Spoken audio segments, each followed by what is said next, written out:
Here we go. Good afternoon, everybody. Oops, got it. Okay. Yes. Good afternoon, everybody. It's Angie Atkinson. I'm here with the lovely and talented Lise Colucci. Lise, welcome back. Thank you. Hello. Hello. So while I'm waiting for my stuff to pop up here, I thought I would just say, make sure you take a look down in the description and you will see anything you need to know about how to get in touch with us, how to make sure you are here for these live streams if you want to be, and lots of other good stuff. So check that out. And we are, well, I don't know why it says question, hashtag question. That's weird. Anyway, so we are waiting for our mods to pop into the chat. There they come. I see everybody now. Okay. Well, Yeah, my computer's at a weird resolution right now. Anyway, so as far as I understand somatic healing, it is basically where you're working with your body to fix the trauma, which makes a lot of sense to me. I love polyvagal theory. I think it's actually spot on. But Lise is our expert. So Lise, start talking, baby. Tell us all about it. Well, every trauma we have, every experience we have really in your life, there's a physical reaction to it. So your body, maybe let's just take an example of something startles you, you tense up. Right. So now every time you go around the corner where someone startled you, you might get a little tension in your body. And then that sends a signal to the rest of your body, to the rest of you, like your emotions and your thoughts. Mm-hmm. And it can, when you're triggered, like say it was a terrible thing that happened at that corner, you have a physical reaction and it can send the signal to your brain, oh no, it's coming. And so then it can start the whole trigger emotional flashback cycle. It contributes to it in a big way. It can even just start it. You can have tensions and not know why. I've noticed like doing certain exercises or doing dance or something that you're trying to free yourself. People oftentimes have an emotional reaction and start to process the traumas that they've had because their bodies are releasing it. Yeah. So it's not even like you have to think and talk about it. You can just release a lot through your bodies, especially when you are aware of what the triggers are and you learn to work with it. Right. As I understand it, this might include, I think in fact, when we first started working together, you were teaching Pilates for this reason, right? No, I go for this reason. Oh, okay. I wish I taught it. No. I go for this reason. Yeah. This is it's Pilates, yoga. I mean, the core exercises of any kind, Pilates, yoga, you could even include swimming, weightlifting, anything like that is going to get to your body faster. Yeah. And it's going to help you, with this stuff. Well, I know that that book, The Body Keeps the Score, doesn't it kind of talk about some of this stuff? Anyway. Mm-hmm. It does, yeah. That's what I thought. I need to read that. I haven't read it yet, I don't think. I've read yeah. But I've heard about, so one of the things that I've learned about, as I mentioned, was polyvagal theory. And I found that incredibly fascinating because like there are simple exercises you can do. One of them is just like singing or humming. Another one is like jump in a cold shower, or jump in the cold water. And these types of things can help get tone into the vagus nerve, which is attached to each part of each organ, I think. Anyway, other things I've heard about are like different breathing exercises, which also goes with polyvagal theory, and of course meditation, and dancing, and different types of things like that. And so, for you, what do you think was the most effective? For me, it's ongoing all the time. I mean, we always have stresses in life, and we always have things that could become traumatic going on, right? Sure. Like, yeah. So it's really about for me, it's about paying attention to where the tensions are. Because see, I'll do it in my sleep. So how do you stop when you're stressed out? Like I will crunch my feet like this, and then I'll wake up with my feet sore, and I'll be like, why do my feet hurt? So how do you stop it in your sleep? You maybe can't, but then you recognize it later. Oh, that's what I'm doing. So now I pay attention, relax my feet. So it depends on, for me, it's like ongoing and always looking for ways to have the body help me through, instead of, because having had anxiety and panic disorder in my life, which by the way is no longer a thing. What? Oh yeah. I mean, I get anxiety like, okay.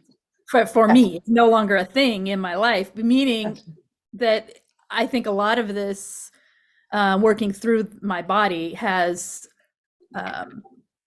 sort of relieved the symptoms. Because see, the thing is, when you're in a panic attack, you're believing that this body reaction of flight, fear, whatever, is meaning something. Right. And so learning to calm that down helps send the signal to the brain that it doesn't really need to keep happening. So, I mean, I guess for me, there's no one thing. There's a whole lot of things, is what I'm trying to say. That makes sense. Yeah. So it's kind of just, I like it. I like it. So, okay. Is there such a thing, like when you work with clients, do you do this kind of body work with them? With everybody. Yeah. Yeah. So let's say that somebody comes to you and they don't know what's wrong. And they've obviously been through narcissistic abuse, but like they just have aches in their body and pains in their body. They don't know why. What is something that you might offer them or teach them? Maybe. Often it's like you said, the meditation, the learning to, first of all, we have to have some body awareness of what it is that's actually happening. What I found working with people is there's different types of people, obviously. Some people are overly hyper attuned to their body, which means that they have a reaction and then it's very hard for them to focus on it because it then makes everything worse. And that's how I was. So I get that. And then there's people who are like everything on the scale in between, all the way down to, I have no idea what my body's doing. I just think this, or I feel that. And it's like to no awareness. So it depends who the person is and where I would start, right? So if it was just somebody like in the middle, then it's teaching meditations and doing them. I try to. One thing I've been doing in the group coaching, and I'm going to continue with this every week, at least once a week, is doing a meditation at the end of group. Love it.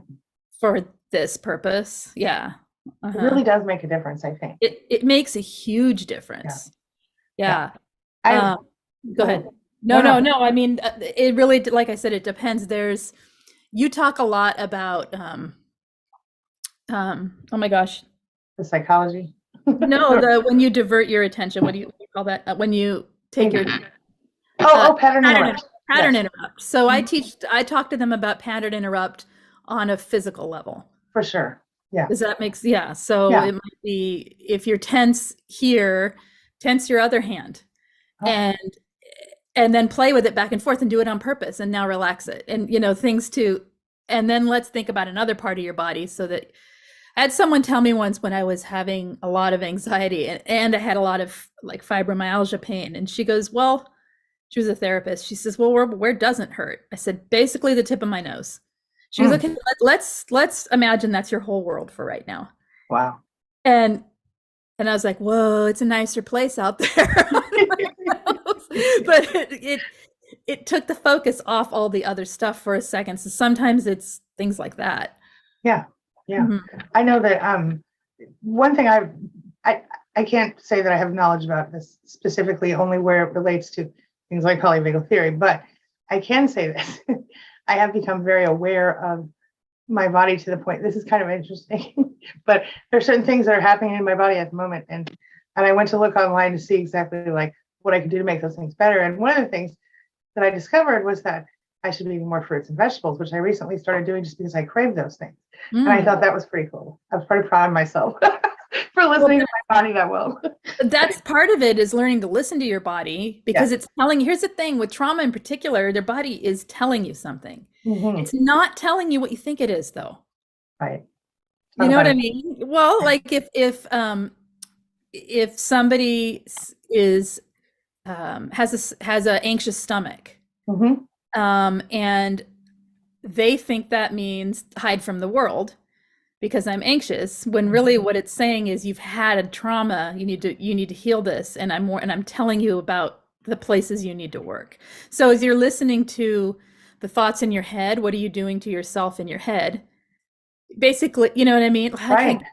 A good example would be like, let me think. Oh my gosh.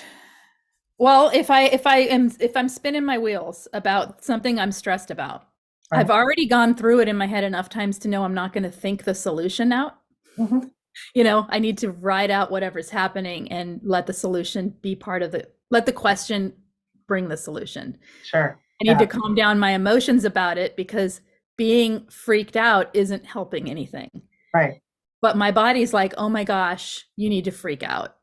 And so I'm but if I listen on a more intuitive level, I go, oh, my body's doing the thing. So I need to help it calm down so it can then help my mind and my thoughts. Smart. Yeah. Yeah. I think this is fascinating stuff. I was going to ask you a couple of more questions while we're here. Do you know anything about brain spotting? I have heard of it. I do not know. Okay. Well, I think it's similar to like, oh gosh, I'm losing it. It's not CBT. It's not NLP. It is EMDR. EMDR. Yeah. Yeah. Where basically it incorporates eye positions, and I'm learning about it. It's supposed to help to retrain your emotional stuff. So I think that's kind of interesting. Anywho, and then I wondered, do you have any tips for like people who want to develop more awareness of their body? I mean, for myself, what I've done, I've basically started with just paying attention and being mindful. But do you have any other tips or better tips? Well, there's a good little exercise that's real simple to teach, and that is to take 3 breaths. So this is, I call it the elevator exercise. So you're going to imagine, or the coffee press, the French press, right? So you're going to imagine you're pressing down. Okay. And with each breath, you take a breath in, and on the exhale, you scan for tension. You just scan for what's going on in your body. And then you stop when your breath, so maybe you only get to here. And then on the next breath, you start here and you scan further. And you don't have to do anything with the tension. You're recognizing, oh, I never realized how high my shoulders get. Or so then you're becoming more aware of yourself. I love that. I love it too. And you know what happens inadvertently is you start relaxing. Yes. Like, wait, why is that? Why am I? Yeah. I love it so much. I mean, yeah, it's really, really amazing. So does this help to, like, let's say that you're in that situation, you're doing that exercise, and let's say that you notice, like you have a knot in your stomach or something. Can you connect that to some like emotional thing? Or how does that? Usually what happens is, yes, usually what's upsetting you, on some level. I'm going to go quiet her 1 second. Okay. You keep talking. She's just like, yes. Baby. Things to talk about, Yeah, no. Yes. I think it brings an awareness to your where you're at emotionally. Yeah. Right on. Okay, I'm going to go in the chat while you do that really quick. Okay, so if anybody has questions regarding the somatic healing, if you have ideas or thoughts you want to share with me, pop them in the chat. I just found I was missing a whole bunch of, I don't know why it doesn't just automatically give me the live chat. That's craziness. Anywho, okay. Blue-eyed, I'm going to say Blue-Eye, hey Blue-Eye, says she took him back and she thinks he told her just recently, I think I'm starting to hate you. She said she physically reacted, but is still with him trying to prove herself. Or himself, I'm not sure. And I know it's not me. He said, I'm not a nice person. I am. I have no doubt that you're a nice person, by the way. Lise, can you think of, just while you're here, one other question. So we have Blue-Eyed here talking about just going back to the narcissist. And he looked at her and said, I think I'm starting to hate you. Okay. And she physically reacted. What would you suggest for her next time that happens, or even right now? Ooh, here's another thing. She went back to the narcissist and that happened. Yes. Here's something that we learn as empathic people. Our bodies are telling us things. Okay. What you're feeling is probably his energy. What you're feeling is his vibe, his yuck. Yes. And, or hers, if it's a her. Yeah. And it's your body saying, get the heck out of here. This isn't right for you. It's not because you did something wrong. You're being told you did something wrong. That's the gaslighting. You're being told, I hate you. Right. Because that's the punishment. And what can I do to make it better? Yes, almighty narcissist, like that's what they want. And that's exactly what it looks like we're doing here. Yeah. And in reality, it's your body saying, get the heck out of there. This is not a person who's ever going to feel light and happy in your life. Right. So a little tiny tiny lady just dropped a package on my porch. Little tiny anyway. Okay. No, that's really, and the thing is, I feel frustrated for her because you're trying to prove, I'm going to talk directly to her. You're trying to prove you're something that you already know that you are, and you don't. The fact is, he should be trying to prove himself to you. I'm just saying. Well, yeah, and yeah. being kind and Mhm. you know, even that would be a Hoover though. So Yes. but I think, yeah. yeah. Well, I guess she said she took him back, which means he came to her, I would Mhm. assume. And so that's frustrating. And I Mhm. wish I could help you more directly. Yeah, because you are a nice person. I have no doubt about it. You don't narcissists don't want someone back who's not, you know. So okay. Where were we? Let's see. Do we have a bunch of questions here? Here we go. Okay, do we want to jump in the chat or can I ask? Let me Oh, ask. we can do that. We can jump in the chats because we're time constraining. Yes, true. Okay. Yeah. Let's Okay, see. so Go ahead. oh yeah. All right. So we have, let's see. Whoops, whoops, whoops. Wait a minute. Before we do that, really quick. I wanted to ask a couple more quick questions because this is important information that people need to know. Okay. um, can you go ahead? What were you, can you give us a quick, like, how to ground ourselves? What are your best tips for how to ground yourself? Like if you're all over the place.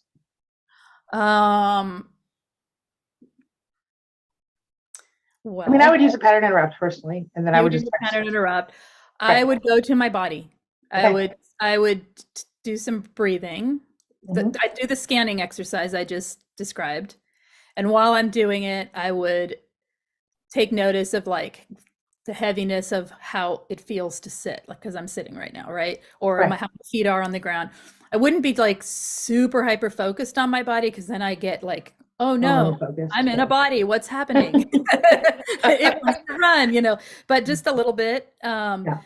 Mostly I focus on my stomach Okay.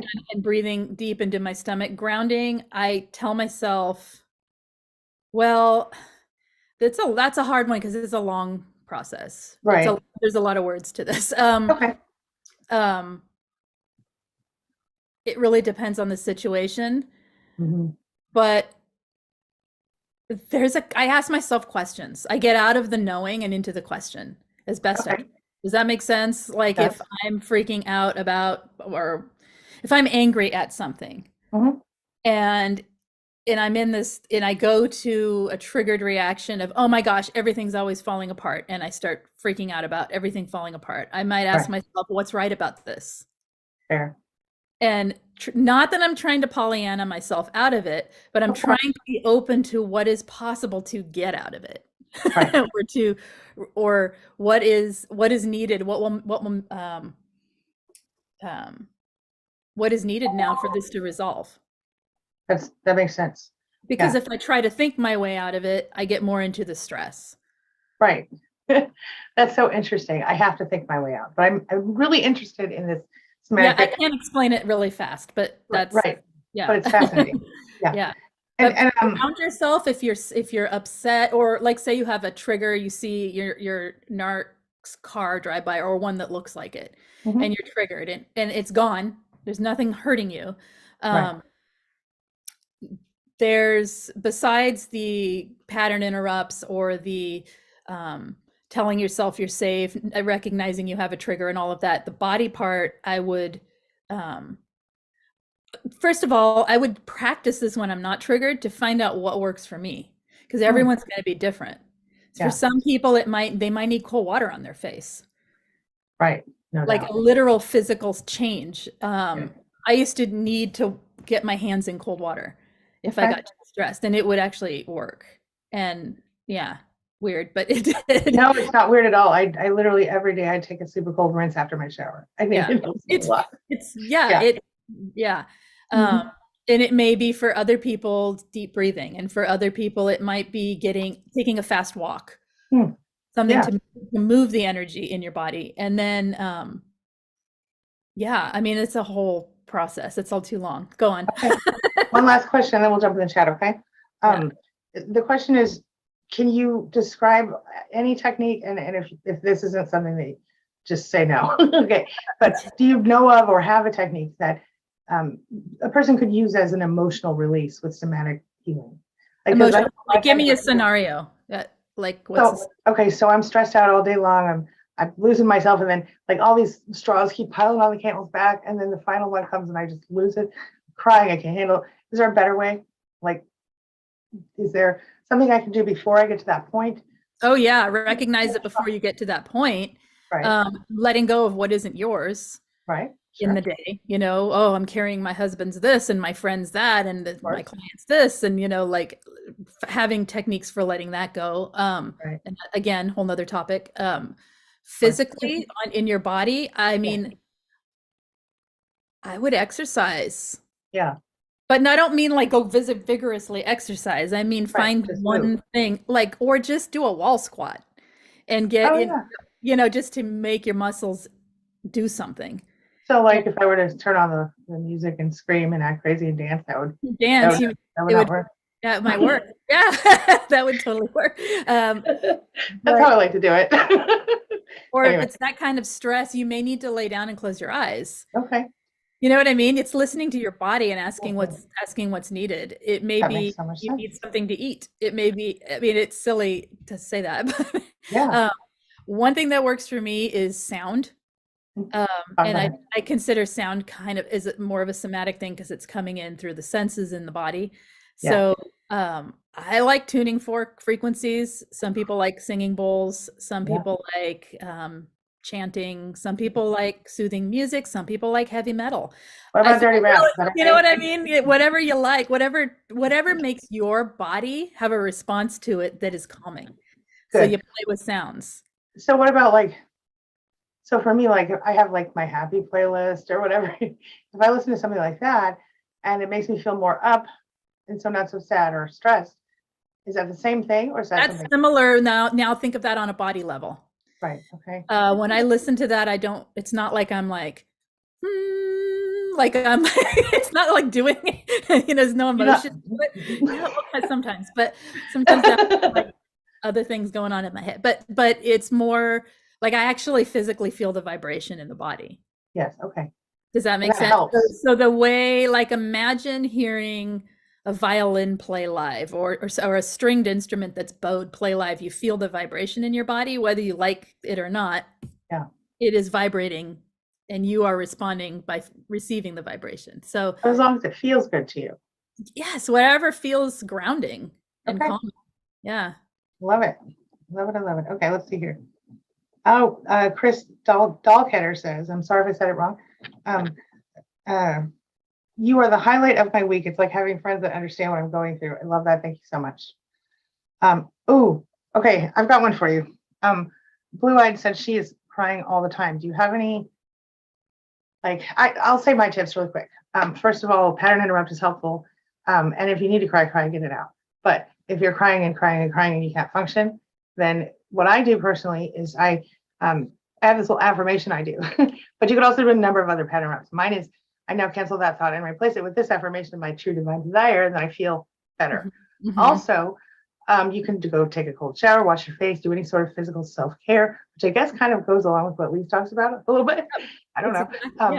And any number of pattern interrupts, get up, move to a different room, go outside, take a walk. Please, tips from that perspective. Yeah, that's exactly. I mean, when you're in that kind of state where you can't stop crying or you're pin drop crying, like anything makes you cry, it's not the time to do big, heavy lifting. It's the time for nurturing, self-care, just doing what works. And if you can't find what works, try different things. But yes, a cold washcloth. I mean, it sounds silly. Like, just put a cold washcloth on it. A glass of water. Is something that's. But really, like find. Maybe sip some tea. Nurture. You deserve the nurturing. You need the care. And I like your affirmation. I have a mantra too. I say, all of life comes to me with ease and joy. Oh, I love and that. That also means even the bad things. Mm-hmm. They flow through. They flow through. They don't need to stick. And remembering that also, so one tip, you're not crying 24/7, most likely. Yes. Have appreciation in your body for the times when it feels okay. Because it becomes, the reason we pattern interrupt is to change the pattern. If we don't recognize when we're not in the pattern, it takes longer. So if you recognize, you don't have to be like, oh, this is so great, I'm so much better. You can just be like, oh, appreciation moment, no tears. Okay. Yeah. And I like that. And then you string those together and hopefully flip to the other of crying less. I love that. Yes. I'm going to tell you something. I know that feeling that you're having. And she also mentioned that she was struggling with eating bad and not sleeping. And it feels like you've completely lost control of your life, right? Yeah. Especially when you went back and you had just a little taste of freedom beforehand. Mm. And I know they can be very convincing to prove to you, right? Oh, I'm changed, I'm better. And then you go back and it's the same old stuff initially, right? Like sometimes the minute you start moving back in or they start moving back in. But there are things that just listen, don't give up on yourself. When it comes to the eating stuff, I'm going to just throw this out here for you. I've struggled with it myself for my whole damn life. And there are psychological reasons related to the initial abuse. But what it comes down to is I'm just going to say this. For right now, give yourself a break. And then next time you start to think about it, here are some really quick tips. Number one, if you are eating and eating and eating, do this. Eat whatever you want, but only eat one serving at a time and wait 20 minutes between servings. Okay. And if you in 20 minutes are still hungry, go for it. But you're probably not going to be hungry. Oh, and my suggestion is to drink a glass of water in between. Also, we tend to get dehydrated ourselves when we're not taking care of ourselves. And that can make Oh my gosh, crying will dehydrate the heck out of you. Yeah, right? You gotta go. Yeah. No, I said crying will dehydrate the heck out of you. Yeah. Yes. Yeah. Plus, also, if you're not doing self-care, you're not drinking enough water, most likely anyway. And just try to up your water and just wait 20 minutes between servings. That's it. Try that first and nothing else. Literally, like just do whatever you want in the food. Just try it for like a week and let me know how it goes. Okay. Let's see here. Yeah, I know how that hurts. We should do I should write a book about that. About going back, because it's not. Going back is not. And there's one more thing that Blue Eyes said here that I'm just gonna read real quick, and then other people's questions, obviously. Is that I think he hates himself and projects onto me. I'm just gonna stop with that part. Yes, and we as empathic people feel other people's emotions as our own. Yes. Takes a moment to unattach from someone else's emotional state. Especially when But when you're with a narc, it feels impossible because you are both trauma bonded and they are pushing that energy of their projection onto you so hard. They have big energy. Yeah. They have big energy and they don't have giving energy. They have taking energy. So they're pushing their projection onto you and stealing back what they need from you, which is he needs to see you squirm because that's what his inner world is like. Yes. And he wants to control it on the outside by making someone else be it. Right. Does that make sense? It's and so that's why it's important to stay away from them. Yeah. I like to do this little technique where I call it bubbling up. And it sounds silly, but it really can sort of help. Because the thing is, when they walk into a room, you can be completely bowled over by either, I say their energy is sharp and pokey. Okay. It hurts when they're in the right mood, right? And so when you know that energy is walking into the room, you better bubble up, right? And what I mean is, imagine a small ball of white light starting right around here in your, what is that called? The sternum or something? I don't know. Look like and it's this big, and you just imagine it just expanding into almost like breathing itself out right into this big egg-shaped thing that's around your body, above your head and below your feet in the ground, the whole thing. And this little bubble, kind of, even if you're just visualizing it and imagining it, feeling it, right? It's warm, it's cozy, or it's cool if you're hot, whatever. And it makes you feel comfortable. But because you can see and hear other people's emotions, but you can't directly feel them as much, you'll still feel them. But it's an exercise that helps me and a lot of other people I've taught it to sort of almost like let it bounce off instead of taking it internally. It might help. Just a thought. It can flow right through that without affecting you because it's protective. It can flow, it can come in, you can feel it and be like, oh, out the other side. Yes. You know, it's it's like a purifying filter. That's what I feel like it is. Like it's still, like you said, you still feel it, but you feel their stuff, but you're able to not take it in because you've been purified by this protection. You're creating for yourself. What Angie's describing there in simple terms is choice. I choose not to take your crap. You know, and hand it right back. And the physical exercise, I mean, some people will tell you that there's like an actual physical bubble around you. I don't know if that's true. I don't think so, but I do find that it makes me feel more capable of handling certain things. Well, I don't know. You can feel people's energy. You can, for sure. You can stand with someone with their back to you. Someone has their back to you, and you can feel. That's right. You don't know exactly what they're thinking. You're not psychic, but you can feel there's a mood or a presence or something about them. For sure. And so, yeah, there's, let's say it's physical or it's just vibrational or whatever I can physically feel it. Yeah, we don't need to define it. We just feel it. Right. And yeah. I think most humans have that ability. The difference is, like with narcissists, they have empathy on a different, only cognitively. They don't feel it. And that's why they're so horrible, I think. But I know you have to get ready to go to your appointment. So do you want to give them any last words before you sign off? And I'll stick around for a minute. No, I guess that's it. There was a couple that I was going to read and I can't remember. They were short. That's why. I was like, we can answer those quickly. One was, somebody asked if there was where'd it go? And I know Shar had one. She said, why do narcissists hate empaths? And on narcissistic sites, for narcissistic people, she reads that they don't even believe empathy is real, or empaths are real. That's because they don't feel it. Stay off anything. If you think you're gaining information by listening to a narcissist talk, all you're gaining is a one-sided, projected reality that's from whatever that person's delusion is. Right. That's the thing. It's from, they're not going to tell you. If they do tell you, yeah, you're right, you feel more than I feel for other people. Okay. That just means they're aware of the fact that they don't have what we have. And that I think they're more dangerous, actually. Exactly. So they don't hate empaths. They don't like or hate. It's not about like or hate. It's about what they want from you. That's it. In fact, they tend to gravitate toward us because when they show us an extreme emotion, we rush to soothe it early in the relationship, and they like that. They like it. It gives them what they're lacking. They use you as an external way to get their supply, right? That's what supply is right there. It's not just the nice stuff. It's us giving of ourselves to them. That's right. That's right. Okay, I better go. I will see you guys next week. All right. I'll be here for another few minutes, guys. All right. Okay. Thank you, Lise. This was really good. Thank you. Yeah, I'm going to leave. Right. Bye. Okay. I wanted to touch on Peggy's comment. This is really good. And it's something that I've done my whole life. She says, there's definitely a connection between a psychological reaction and a somatic reaction.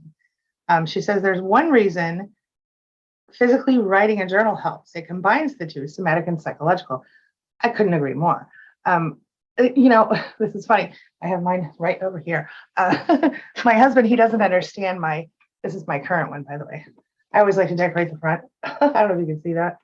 Oh, well, anyway, it's really cute. Let me see, go next to my thing. Okay, I have the background blur on. It's not showing stuff. But anyway, I find that physically writing by hand, and I don't know if you can see this, but physically writing by hand is, for me, it has always been a therapeutic thing. And my husband, he doesn't get it. He's like, why would you write by hand? Well, because it helps me. And I couldn't say why before, but I always knew there was something about, I used to say that my feelings were flowing down my arm and out my hand, right? And I don't know if that's true either, but it sure feels like that sometimes. That's really a good point you made, Peggy. Thank you so much. And then, hey, Sadie Lane, welcome back. Welcome back. Barbara Butler says, I really find it helpful to write slowly in cursive in my journal when I'm upset. It helps me calm down. Same. I don't write slowly, though. I write very fast. And you could probably tell that if you saw my scribbles. But I can read them, and that's all that matters. And then sometimes I'll write something that I don't want anybody to know. So then I'll draw a picture over the top or something. And that's a weird thing to say, but sometimes you don't want your kids to read when you're on. I think too much. Did I mention? Alpha 6 says, trauma affects the whole body, especially the gut and nervous system. And that is something that I've learned the hard and painful way. But we're getting there. We're getting there. I'm making changes, like as Barbara says, correctly identifying the problem is the first step. Some people jump to the solution too fast. That's true. And I think that's why something like somatic healing gives you time to sort of, you know, slowly listen to yourself, right? Because sometimes our brains can't really admit what's wrong. And so I think this is why somatic healing is so helpful. I like mindfulness for the same thing. And I have training in that, and I've done that successfully. And I think, you know, it crosses over with somatic healing quite a lot, especially when it comes to feeling your body a lot. So, yeah. And then let's see. There you go. Okay. Barbara, Peggy says to Barbara, yeah, that changes your writing slowly. Changes your focus to the writing, which is very intelligent, very smart. And see, I should probably think of things like that. But instead, I just want to get all my stuff out on paper. And actually, I've come up with a ton. And in fact, there's a video on my channel. I think you have to be subscribed to see it on the front page, maybe. Anyway, but it's called This is What Narcissistic Abuse Does to You, or something like that. And I talk about this, how, you know, how it affects you from basically every angle, and how I personally was able to get through some of that, including mindfulness. But anyway, what my point was, I tend to write whatever my feelings are. And like I said, I've been doing this since I'm 6 years old. And so like I can go back to old journals and like get topic ideas for videos, which is ridiculous. But if I felt it and thought it, then very often some of you felt the same thing. Oh, I love what Chris says here too. Try getting to know yourself. Take some personality tests. I love that. Look into your zodiac signs, see if it resonates. The point is to focus on you, figure out your needs and desires. And I 100% agree with this, because a lot of times when you start looking at stuff like that, in fact, I have a whole website about it. It's called shine.buzz in case you're interested. But if you start looking at who you are, because a lot of us, we were raised by toxic people and we just really don't know who we are, right? So if you're in that situation, I highly recommend, you know, looking into some of the personality tests and some of the different ways to identify, to self-identify, because then you can kind of like, you know, read the descriptions and go, wait, you know, I really do like X, Y, and Z. Maybe I am blah, blah, blah, whatever. And because I think when we're growing up in situations like this, we tend to, well, a lot of us have, if we have been in toxic relationships with adults, we've also been in toxic relationships with our parents, one or more of our parents, or someone else in our childhood.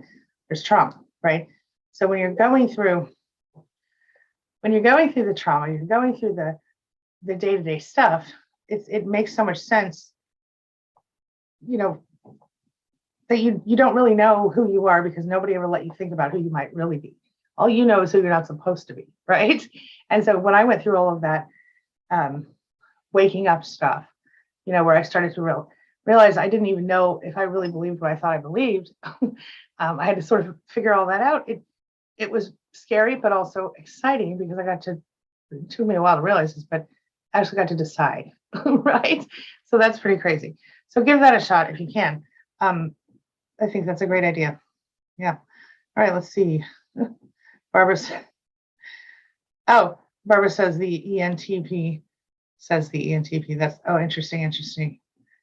I love it. Okay. And Chris is an INFJ. So the last time I tested as ENFP. But to be fair, the E and the I were very, very, very, very close. It was like, so the extrovert and the introvert, I was like 52% extrovert and like 48% introvert. So I think that's called an ambivert. I'm not sure. Either way, I like it. I think it's very fascinating stuff. And anytime Barbara says also coloring in adult coloring books is nice with the felt tip pens. Love it. Anything that you can do to get in your body and stay focused on the things you can control. This is my best tip ever, and it has nothing to do with anything at all. But it will help you in any moment. If you're in a situation where you're stressing about something, you're worrying about something, you're feeling overwhelmed by something, stop and ask yourself some questions. Number one, is there anything I can change about this situation? And if the answer is no, you gotta let it go. If the answer is yes, the next question is, am I willing to do what I need to do to change the situation? If the answer is yes, then go do it. If the answer is no, then you have to let it go, right? Or take some alternative.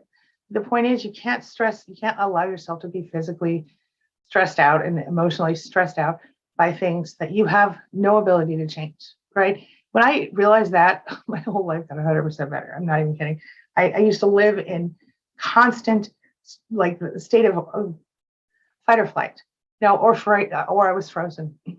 And when I realized that little tiny thing, the whole world changed. I'm not even kidding. It sounds so simple, but it is, but it's, yeah, try that. All right, let's see. Oh, CR says, oops, darn it, I lost it.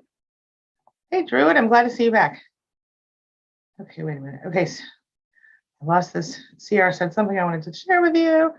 We're just going to move on unless I find it right now. Here we go. Okay, I've got one from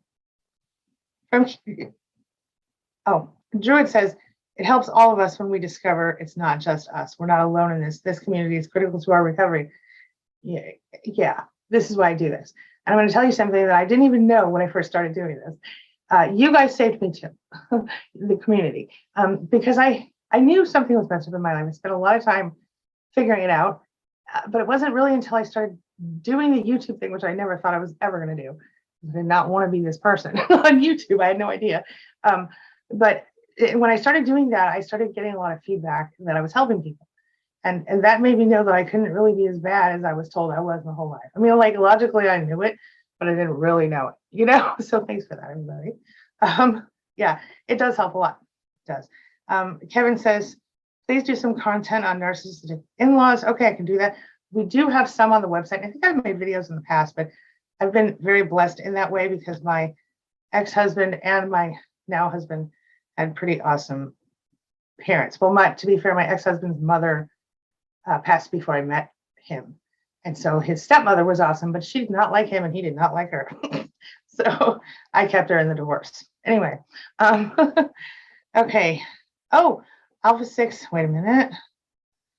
Alpha 6 says adaptogens like chamomile and passion flower and mushroom complexes are great for calming the nervous system. I'm looking into a lot of that stuff. Obviously, I am not unable to recommend anything as far as like I can't be a medical, I'm not a doctor. So, but I will say this, I'm going to be trying out some different things and sharing what I've tried and how it's worked for me at some point in the near future. I've been trying different things. I will tell you this, I have been trying, what's it called? It's like, dang it, I lost it. I have a little bit of a brain moment here. But I have been trying something. Oh, probiotics. I mean, that's not that big of a deal. Everybody takes that, right? But I've noticed that if I eat yogurt instead of just popping the gummies, it seems better for me. Anybody else? Okay, like I said, okay.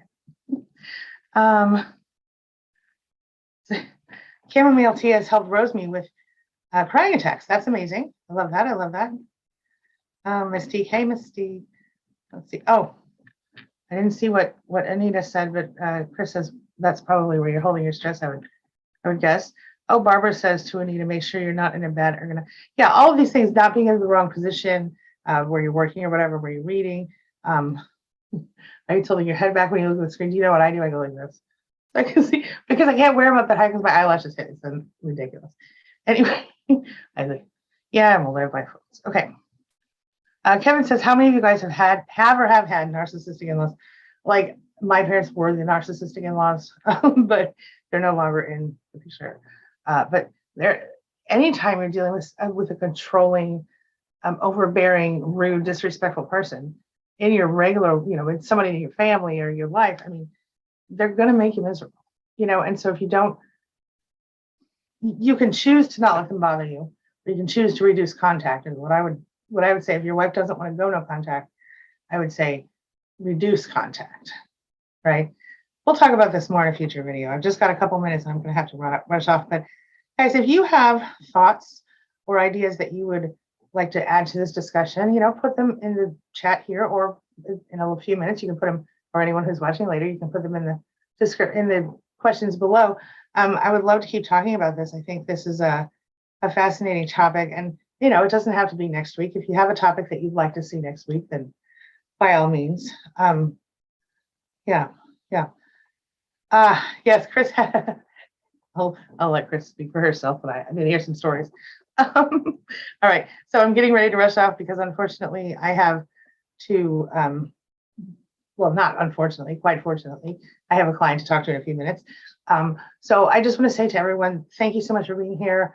Please come see us next week. I really enjoy this, and I'm thinking about doing more streams like I used to. I don't know if any of you know, but back in the day, I used to stream daily. So if you're interested in that, let me know that too. Thank you to my mod squad, Chris and Peggy, which is you and I, I'm sorry. And do we have our third? Ellen C. I don't know if she's here right now. And everyone else who's here. Oh, and Bonnie. I don't think Bonnie's here today, but we love you, Bonnie. All right, everybody. I will see you guys soon. Have a wonderful, what is today? I don't even know. Thank you, Barbara. Thank you. I'm glad that you're enjoying the shorts. They're more's coming. Hey, Piper. Hey, Piper, sister. Hello. Okay. See you guys soon. Have a wonderful, I can't find my thing to close this. All right. Have a wonderful week, everybody.